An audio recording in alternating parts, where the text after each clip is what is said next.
Hello friends, स्वागत है आपके अपने YouTube चैनल गायत्री ऑफिशियल में आपका SSC constable GD 2021। SSC GD 2021 जो है उसका एग्जाम आपका हो गया है। आंसर की भी आ गई है। अब देखिए, जब भी आंसर की आती है या रिजल्ट आता है या एग्जाम होता है तो उस समय एक बहुत बड़ा प्रश्न जो है वो खड़ा हो जाता है कि पिछली बार कट ऑफ कितना रहा था, पिछली भर्ती में कट ऑफ कितना रहा था, पिछली भर्ती में कट ऑफ कितना रहा था। अब देखिए यहाँ पे एग्जाम कब हुआ था, पहले तो वो बता दूं आपको कि एग्जाम हुआ था 11 फरवरी 2019 से 11 मार्च 2019 तक, यानी लास्ट एग्जाम कब हुआ था 11/3/2019 को। लास्ट एग्जाम 11 मार्च 2019 को होता है। अब 11 मार्च 2019 को लास्ट एग्जाम हुआ। ये पूरा जो राइट अप दिया है कि एसएसएफ का कट ऑफ कितना है, ये हम पहले वीडियो में डिस्कस कर चुके थे। अब इस वीडियो में हम डिस्कस करेंगे कि रनिंग के लिए जो पीटी पीएसटी जो है आपका, उसके लिए किस स्टेट में, किस यूटी में कितना कट ऑफ रहा था। क्योंकि अभी नॉर्मलाइज स्कोर जो है उसके बाद की बात होगी है, लेकिन अभी नॉर्मलाइज स्कोर नहीं आया है। अब पहले देखिए कब रिजल्ट आया था। 11 मार्च 2019 को रिजल्ट आया था और लास्ट एग्जाम हुआ था, और 20 जून यानी 11 मार्च 19 को लास्ट एग्जाम होता है। लास्ट एग्जाम हुआ, उसके बाद रिजल्ट कब आया? रिजल्ट आया 20/6/19 को। 20/6/19 को रिजल्ट आता है, यानी कि 3, 4, 5, 2 महीना पूरा लग गया। लेकिन इस बार ऐसा बताया जा रहा है कि इस बार जो रिजल्ट जो है वो जल्दी डिक्लेयर होगा, कि पहले से ही भर्ती जो है, पिछली भर्ती लेट हो गई थी। लेकिन पिछली बार कितना समय लगा था वो आपको यहां मैंने बता दिया कि 11 मार्च 2019 को लास्ट एग्जाम हुआ और रिजल्ट, रिटर्न का रिजल्ट डिक्लेयर हुआ 20 जून, यानी कि 4 और 5 तो 2 तो पूरा लग गया, लगभग 3 महीना जो है वो रिजल्ट में लग गया था। अब यहां हम डिस्कस करेंगे इस वीडियो में कि किस स्टेट की कितनी कट ऑफ रही थी। देखिए, यदि हम अंडमान निकोबार की यदि हम बात करते हैं तो यहां पर सिर्फ जनरल कैटेगरी है। ये कट ऑफ किसकी है? फीमेल की है। ये female candidates state UT general district area. ये आपको पता है कि 3 एरियाज हैं इसमें। एक तो है general district area, general district area, और दूसरा है बॉर्डर डिस्ट्रिक्ट एरिया, और तीसरा है नक्सल इफेक्टेड एरिया।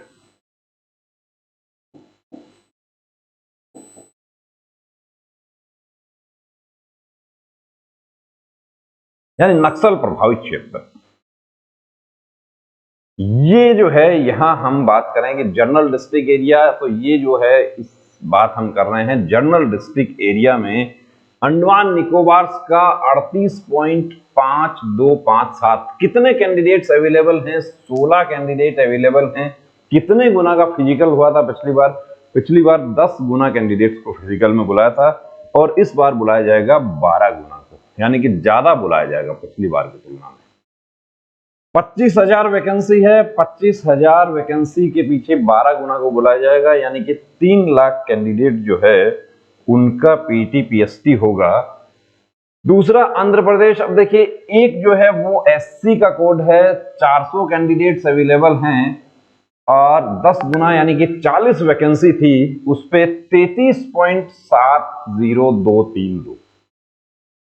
अब पार्ट ए के मार्क्स, पार्ट बी के मार्क्स और डेट ऑफ बर्थ ये क्यों दिया है, ये मैं आपको इसलिए देखिए दिखाना चाहता हूं यहाँ पे कि रिजोल्यूशन ऑफ टाई केसेस, जब बराबर मार्क्स आते हैं तब टाई केसेस के लिए, तो पार्ट ए क्या था? रीजनिंग था। अब रीजनिंग जिनका अच्छा होता है वो देखिए, जब टाई केसेस होते हैं उसमें उनको फायदा हो जाता है। चलिए वापस चलते हैं उस पे। Andhra Pradesh ST, 2 code ST का है, 100 कैंडिडेट्स अवेलेबल हैं, 37 पॉइंट यानी 37.1894 है। पार्ट ए में 12 नंबर है, जिसको ज्यादा, ये टाई केसेस के लिए है, इसको हम डिस्कस नहीं करें। Andhra Pradesh OBC 510 candidate, 37.63। देखिए, इसका 37.18, इसका 37.63 और इसका 39.2 Andhra Pradesh general district area के हैं ये सारे। अभी हम जो डिस्कस कर रहे हैं वो है जनरल डिस्ट्रिक्ट एरिया। कितना कट ऑफ रहा था? बहुत सारे मैसेज आते हैं, सर पिछली भर्ती में कितना कट ऑफ रहा था, फीमेल का आंध्र प्रदेश का कितना रहा था, फीमेल का राजस्थान का कितना रहा था, सबका बताएंगे। ये जो वीडियो है इसमें हम डिस्कस कर रहे हैं फीमेल कैंडिडेट्स। अब देखिए अरुणाचल प्रदेश की यदि हम बात करें तो अरुणाचल में एसटी की ही वैकेंसी थी, फीमेल में 50 कैंडिडेट्स अवेलेबल हैं, 33.725 थी। ये कट ऑफ कौन सी है? ये कट ऑफ है फिजिकल के लिए जो आपको बुलाया जा रहा है वो ये फाइनल कट ऑफ नहीं है, फाइनल आपको अलग दिखाएंगे। अरुणाचल प्रदेश में जनरल डिस्ट्रिक्ट एरिया में एसटी के बाद में ओबीसी नहीं है, डायरेक्ट यूआर है। 90 कैंडिडेट्स हैं, यानी कि 9 वैकेंसी थी, 9 के पीछे 90 कैंडिडेट्स को बुलाया गया, 35.05948। आसाम में देखिए एससी का 160 कैंडिडेट है, 33.02। अब 33.02417, तो इसका मतलब हो सकता है कि पूरा 10 गुना नहीं हुआ। 2 एसटी में 348 कैंडिडेट हैं, 33.048। ओबीसी में 626 कैंडिडेट, 33.0, और जनरल में 1895, 35. आसाम जनरल डिस्ट्रिक्ट एरिया, और उसमें भी फीमेल, मेल का नहीं है, फिर बता देता हूं। आसाम के बाद में हम बात करें बिहार की, बात करें बिहार में जनरल डिस्ट्रिक्ट एरिया, देखिए जी जो डिनोट करता है जनरल डिस्ट्रिक्ट एरिया। बिहार जो है वो जनरल डिस्ट्रिक्ट एरिया, एससी 620 है, 46 पे रहा, एसटी 30 ही वैकेंसी है, 30 कैंडिडेट अवेलेबल है, सॉरी 61 पे रहा। ओबीसी 1080 कैंडिडेट्स अवेलेबल थे, 61.23। ये देखिए एसटी का जो है वो ओबीसी से ज्यादा चला गया, और जनरल का जो है 2240 कैंडिडेट्स अवेलेबल थी और 62.633। ईडब्ल्यूएस जो है वो पिछली भर्ती में ईडब्ल्यूएस नहीं था। और दूसरी बात, एनसीसी के मार्क्स भी नहीं थे, तो ईडब्ल्यूएस और एनसीसी के मार्क्स जो हैं वो कब जुड़ेंगे? वो जुड़ेंगे ये जो फाइनलाइज स्कोर है इसमें वो ऐड हो जाएंगे यदि एनसीसी है तो। आंध्र प्रदेश के बाद में चंडीगढ़ की यदि हम बात करते हैं तो चंडीगढ़ में एससी एसटी और ओबीसी नहीं है, सिर्फ जनरल कैंडिडेट्स के लिए सीट थी फीमेल की, जिसमें 60 कैंडिडेट्स अवेलेबल थी, 47.01124 पे रहा। छत्तीसगढ़ की यदि बात करें हम, छत्तीसगढ़ में चारों कैटेगरी हैं, छत्तीसगढ़ में चारों कैटेगरी जो है उसमें देखिए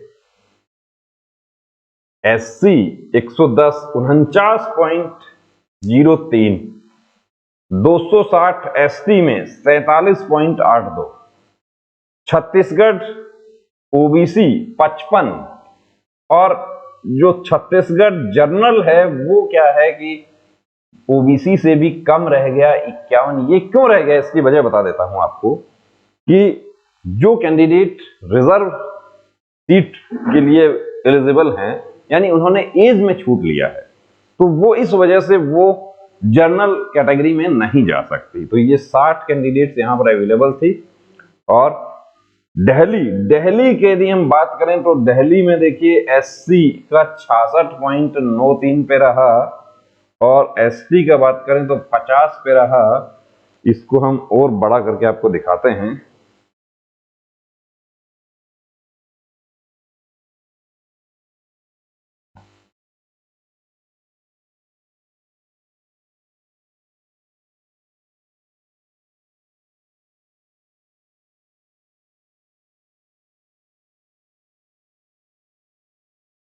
लेकिन मैं यहां आपको एक बात बता दूं कि पिछली जो वैकेंसी थी उससे इस बार की वैकेंसी बिल्कुल आधी है, आधी वैकेंसी है। लेकिन यहां पर दो चीजें और भी हुई हैं कि एक तो नेगेटिव मार्किंग हुई है और दूसरा एनसीसी। तो आधी वैकेंसी है, एनसीसी है, नेगेटिव मार्किंग भी हुई है। नेगेटिव मार्किंग की वजह से क्या है कि अभी तो बहुत सारे स्टेट यूटी तो ऐसे हैं कि वहां पर ये जो कट ऑफ है वहां तक के हमारे पास कमेंट्स नहीं मिल रहे हैं हमें कि इतना मार्क्स बन रहा है क्या। और 1500 कमेंट्स मिलते हैं, उसमें देखिए कट ऑफ बनाना बड़ा मुश्किल होता है यहां हम बात कर रहे थे दिल्ली जनरल डिस्ट्रिक्ट एरिया की 67.97 ये किसके लिए, ये पीटीपीएसटी के लिए 10 गुना कैंडिडेट्स हैं, यानी 340 कैंडिडेट्स अवेलेबल हैं। इसका मतलब कितना वैकेंसी था, 34 वैकेंसी था। इस बार क्या होगा कि यदि 34 पिछली बार 34 था तो इस बार 17 ही होगा, और 17 के पीछे 17 गुना 12 ही बुलाया जाएगा। 17 ही नहीं, मैं ये कहूं कि इस बार हो सकता है 15 ही हो, और 15-12 कैंडिडेट्स कितने अवेलेबल होंगे यहाँ पर, 180, बिल्कुल हाफ से भी कम हो जाएगा। वैकेंसी हाफ हो गई है। क्या सीआरपीएफ की वैकेंसी बढ़ेगी? बिल्कुल नहीं बढ़ेगी। सीआरपीएफ ने क्लियर कर दिया है, एनआईए की भी नहीं बढ़ेगी। जो है अभी उनमें बढ़ सकती है, जैसे बीएसएफ की बढ़ सकती है, जो जिन फोर्सेस ने अपना रिक्वायरमेंट दिया है उनकी बढ़ सकती है, वो टेंटेटिव वैकेंसी होती है। गोवा की यदि हम बात करें फीमेल कैंडिडेट की, तो सिर्फ जनरल कैटेगरी में ही 4 गर्ल्स अवेलेबल थी और 39.244। गुजरात की यदि जनरल डिस्ट्रिक्ट की बात करें, एससी में 39 रहा, एसटी में 40 रहा, ओबीसी में 38 रहा, कम रह गया देखिए उनसे, और जनरल में 40 रहा। 1210 यानी इसका मतलब क्या है कि 1210 का मतलब है कि 120 के आसपास वैकेंसी थी। इस बार कितनी वैकेंसी होंगी? इस बार तो 60 ही होंगी। 60 को गुना कर दीजिए 12, 12 72, यानी कितना होगा, 720 होगा। लेकिन इस बार जो नेगेटिव है उसकी वजह से क्या है कि बहुत सारे कैंडिडेट्स जो हैं उनके अभी मार्क्स जो है वो 33 और 35 का जो क्राइटेरिया है क्वालिफाई का, वहां तक भी वो नहीं पहुंच पा रहे। हरियाणा का देखिए, हरियाणा छोटा स्टेट है, जनसंख्या के हिसाब से वैकेंसी कम मिलती है, लेकिन फौज में तैयारी करने वाले लोग ज्यादा हैं फौज में जाने की। तो हरियाणा में एससी नहीं है, सॉरी एसटी नहीं है, हरियाणा में एससी का 190 और 64.69 रहा, ओबीसी का 260 71.62 रहा, और जनरल का 510 73.76 रहा। हिमाचल प्रदेश की बात यदि हम करते हैं तो हिमाचल प्रदेश देखिए, हिमाचल प्रदेश में भी एससी और जनरल, और दूसरा है हिमाचल प्रदेश सॉरी ओबीसी और जनरल। अब हिमाचल प्रदेश की एसटी की फीमेल कैंडिडेट्स की वैकेंसी नहीं थी, तो 70, 59, 61 और 64। तो दोस्तों ये कट ऑफ जो है, इस कट ऑफ को आप देख सकते हैं, ये कट ऑफ है किसका, ये कट ऑफ है जो वैकेंसी के अकॉर्डिंग 10 टाइम्स कैंडिडेट्स को बुलाया गया था कि यहां पर अब 50 कैंडिडेट अवेलेबल हैं। इसका मतलब हिमाचल प्रदेश की कितनी वैकेंसी थी, 5 वैकेंसी थी। फाइनल कट ऑफ कितना रहा था वो भी हम आगे वीडियोस में आपको बताएंगे। इसके अलावा जनरल डिस्ट्रिक्ट एरिया के दूसरे स्टेट्स, उसके बाद में border district area, Naxal area, male female, सबके आपको अलग अलग वीडियोस में आपको बिल्कुल बताएंगे। वीडियो को आप शेयर कीजिए अपने दोस्तों के साथ में, और टेंशन ना करें अभी देखिए कि रिजल्ट कब आएगा। रिजल्ट, पिछला रिजल्ट जो था वो कितना समय में आया था, वो 3 महीने में आया था। तो इस बार कितने में आएगा? इस बार 2 तो जरूर लग जाएगा, और हो सकता है 2 से ज्यादा भी लग जाए, और 3 भी लग जाए। जितना पिछली बार लगा था उसके आसपास समय लग सकता है, लेकिन ऐसा बताया जा रहा है कि इस बार रिजल्ट थोड़ा जल्दी आएगा। फिर आपको दिखा दूं कि रिजल्ट जो था वो पिछली बार रिजल्ट का, ये देखिए, ये डेट देख लीजिए आप कि 20/6/2019 को रिजल्ट आया था, 20 जून को रिजल्ट आया था। और लास्ट एग्जाम कब हुआ था वो यहां लिखा है कि एग्जाम कब हुए थे, तो एग्जाम हुए थे 11 फरवरी 2019 से 11 मार्च 2019। अब इस बार एग्जाम कब खत्म हुआ, 16/12/2021 को एग्जाम खत्म हुआ। अब 16/12/2021 को यदि एग्जाम खत्म हुआ है तो 12 को तो छोड़ दीजिए, दिसंबर को छोड़ दीजिए, जनवरी फरवरी को भी छोड़ दीजिए, अब रिजल्ट अपना कब डिक्लेयर हो सकता है? तो इसके अकॉर्डिंग तो देखिए दोस्तों, एसएससी का वैसे भी प्रोग्राम जो है थोड़ा धीमी गति से चलता है, लेकिन अभी ऐसा बताया जा रहा है कि फैब में जो है आपके रिजल्ट निकल सकते हैं, और फैब में नहीं तो मार्च में तो निश्चित रूप से आपके रिजल्ट निकल जाएंगे। और रिजल्ट निकलने के कितने समय बाद आपके पीटी पीएसटी शुरू होंगे वो भी आपको अपडेट करेंगे। चैनल को यदि सब्सक्राइब नहीं किया है तो सब्सक्राइब कीजिए, और हर स्टेट यूटी का general district area, border district area, Naxal area, male female complete 2018 का कितना कट ऑफ रहा था वो पूरे वीडियोस आपके लिए लेकर आएंगे। जय हिंद।